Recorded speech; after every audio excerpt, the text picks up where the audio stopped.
10 random magic cards rated Dia Numero 16. Happy Tuesday to everybody. What's the first card of the day? It's Hoarders. Greed, everybody. 4 mana. 3 and a black for a sorcery. You lose 2 life and draw 2, then clash with an opponent. If you win, repeat this process. I love clashing. Each clashing player reveals the top card of his or her library, then puts that card on the top or bottom. A player wins if his or her card had a higher converted mana cost. So, in case that was too much gibberish for you, you play war with your opponent. Whoever has the higher mana cost on the top wins. This is not great for 4 mana at sorcery speed, although it is from one of my favorite sets of all time. I do love Lorwyn, but oh, how we love Lorwyn. Can't wait to go back. Won't be too much longer, but at present, I'm just going to start the day with like a 2.2 on this. It's not great. I guess if you have a million cards, on, like a very expensive card on top of your library, and you know it, then you get to lose 4 and draw 2. I don't know, man. Let's move on to Vow of Flight here.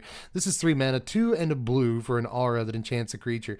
Enchanted creature gets +2/+2, has flying, and can't attack you or a planeswalker you control. So this has been reprinted in a bunch of Commander product because it's a fun little piece of removal, you know? Like you can throw it on something else, and now it can't mess with you, but it can mess with other stuff, which I think is a fun little political piece of pie, I guess is the way to finish that sentence. But yeah, +2/+2 and flying is also sweet on your dudes if that's what you want to be doing. So I like the modality here, but at the end of the day, I guess it's hurt by being an aura. You know, plenty of decks want to play auras.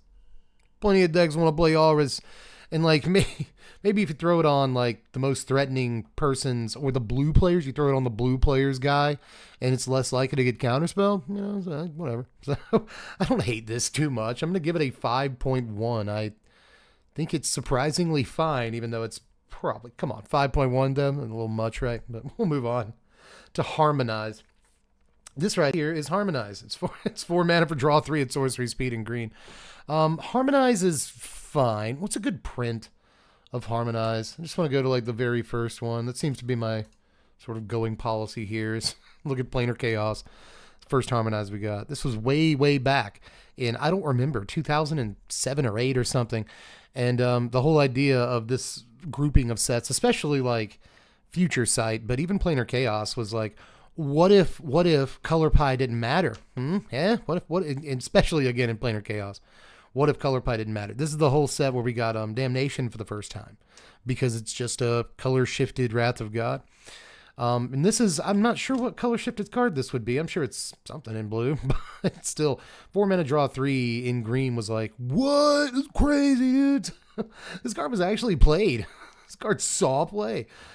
Believe it or not, and you can not believe it, but I was there. So people liked Harmonize, and it actually garnered sort of a reputation in Commander when Commander was a fledgling format, and cube players tend to like it for like underpowered or simplified cubes. So Harmonize still has a special place in some people's hearts, but that said, I can't give Harmonize more than like a 5. Like I really want to go like 4.2 on this card, but come on, man, it's Go up 2 cards?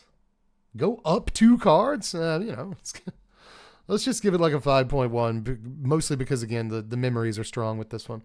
We'll move on to Vine Trellis. Speaking of memories, let's go to Mercadian Masks, everybody.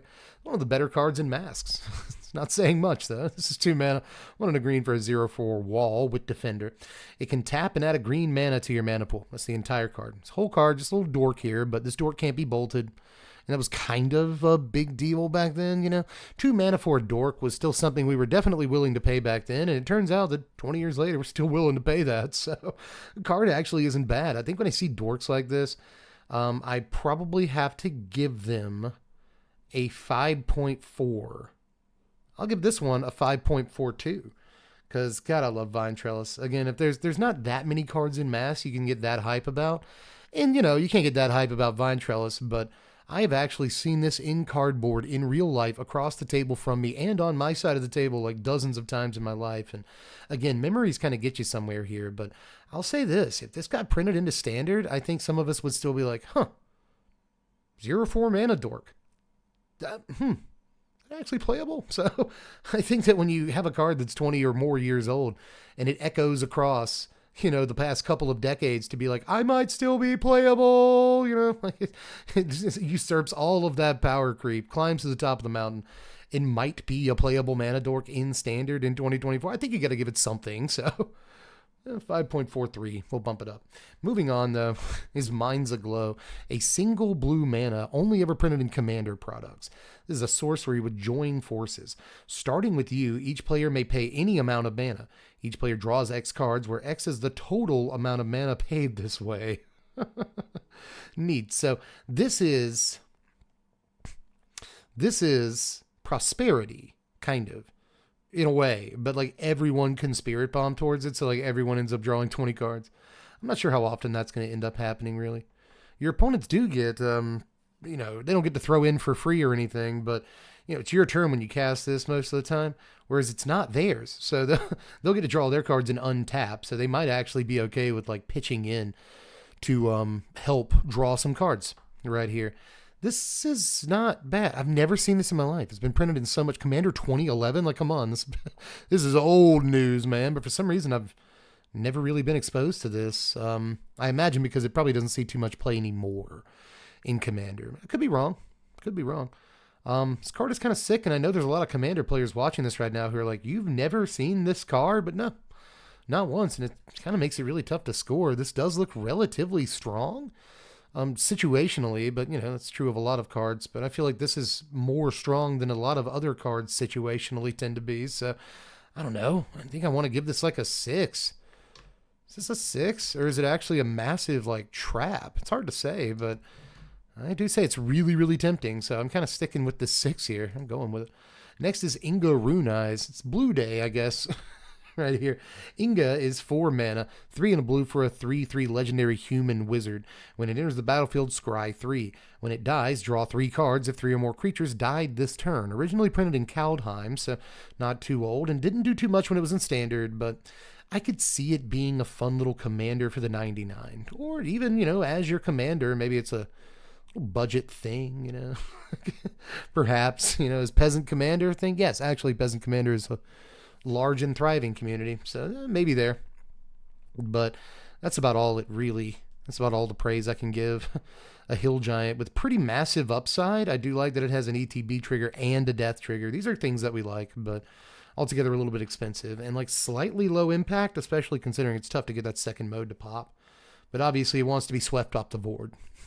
It wants so badly to be swept off the board. So if you're just playing this as sweeper insurance, then maybe there's a slot for it in your deck. But I also kind of feel like the spiky part of me wants to say that, like, if this is worth the slot in your deck, like if your deck is doing the kind of thing where it wants this card, then I feel like your deck could be better.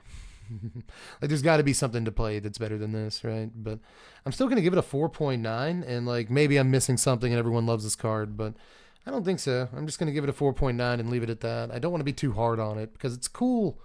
Couple of effects, but again, a little expensive for what it actually is, So we'll move on to Dry Spell. Dry Spell is 2 mana, 1 and a black for a sorcery that deals the damage to each creature and player. This is from Homelands.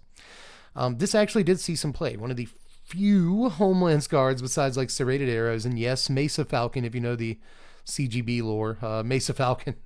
Because you had to play some number of cards from each set that was currently in Type 2, what we used to call Standard. Way back in the day. You had to play some number of cards from each set in Standard. And this was sometimes cynically known as the Homelands rule, because Homelands is so bad. So some people played this in their sideboards.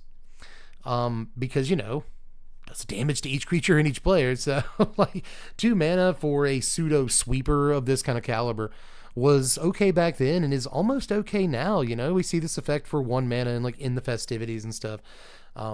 The pseudo, like again, a version of this effect in cards like that occasionally see play even all the way up to today. So Dry Spell isn't terrible, but it's also not good and is from Homelands.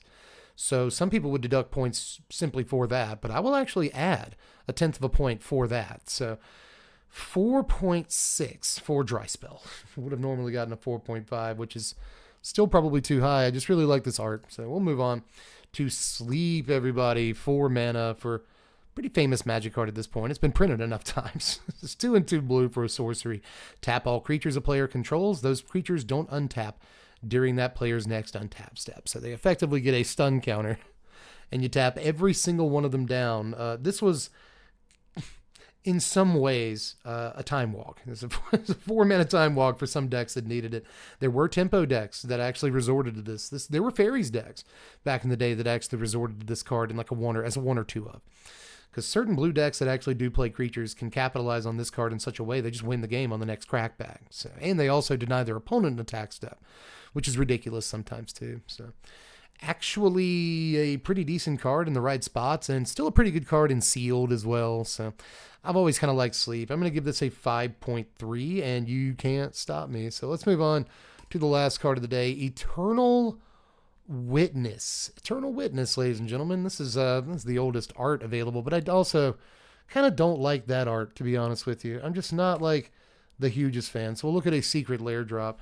This is 3 mana, 1 and 2 green for a 2/1 human shaman. When it ETBs, you may return target card from your graveyard to your hand. So Eternal Witness, what do you give a card like this? Still extremely popular in Commander and Cube too. This is one of the most played Cube cards of all time, and I think that is worth something, because almost no matter what cube people are building, old school, simplified, powered, right, vintage even, sometimes people will include Eternal Witness. So this was at one point in the same echelon as like a Snapcaster Mage in terms of like how the fan base thought about it. If you don't remember that, I was there. I swear to you, I was there. Snapcaster was always the stronger card, still is to this day, and that's why it's lived on in slightly more infamy. But Eternal Witness, I will say, doesn't garner the hate that Snap gets some of the time. That's because, you know, who could hate this card? Just solid, you know, regrowth on a body is a really good magic card, but it ain't really hurting no one. You know, it's just good value. This is an important card in the Rock, Golgari Rock decks back in the day that would sort of evolve into Abzan decks when Door in the Siege Tower came out. And, you know, again, just a very, very important card in Magic history, and remains so. So I'm going to give Eternal Witness a 7.69. You know, somewhere in that territory. This is a phenomenal card, man. Again, one of the better cards we've seen this series so far. So good one to end today on, too. Happy Tuesday to everybody. Hope you have a good one, and I'll see you tomorrow. Bye.